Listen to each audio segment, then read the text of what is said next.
ចាស់ថាគុំលេងទេកើតមេរោគធំឡើងខ្ញុំខកពីក្មេងចូលចិត្តលេងតែល្បែងស្មោកគ្រោកវាយភោគវាយវាជុំគ្នាបង្ហុយផ្សែងសេះដាច់យកសេះតាមក្រលហាមព្រោះញ៉ាំល្បែងខ្ញុំថាដល់ប៉ុណ្ណេះខ្ញុំសុំពេលរកពេលដែលខ្ញុំមិនដេកខ្ញុំសុំលេងពីខែខាងសុំលេងខាងបីសាយទេវតាចង់ខ្ញុំចូលរំដៅចូលមកខ្ញុំមិនបានណាខ្ញុំថាដល់ប៉ុណ្ណេះខ្ញុំសុំពេលរកពេលដែលខ្ញុំមិនដេកមានសុំលេងតែយ៉ាគុណស្ដាប់ឡើងចាស់ថាគុំលេងទេកើតមេរោគធំឡើងខ្ញុំខកពីក្មេងចូលចិត្តលេងតែល្បែងស្មោកគ្រោកវាយភោគវាយវា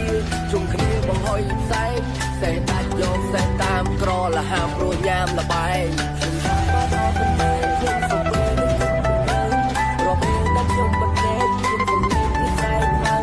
សុំលេង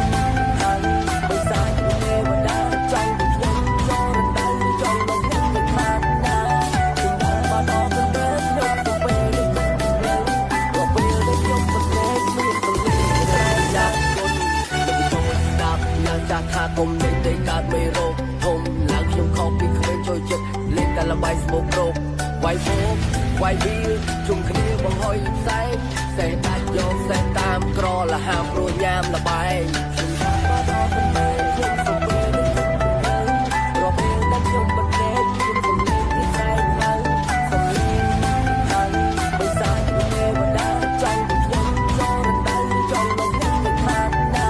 ខ្ញុំថាដល់ប៉ុណ្ណេះខ្ញុំសុំពេលរកពេលដែលខ្ញុំមិនដេកមានលេងយ៉ាងណាស្ដាប់ឡើងចាស់ថាគុំលេងទេកើតមេរោគធំឡើងខ្ញុំខកពីក្មេងចូលចិត្តលេងតែល្បែងស្មោកគ្រោក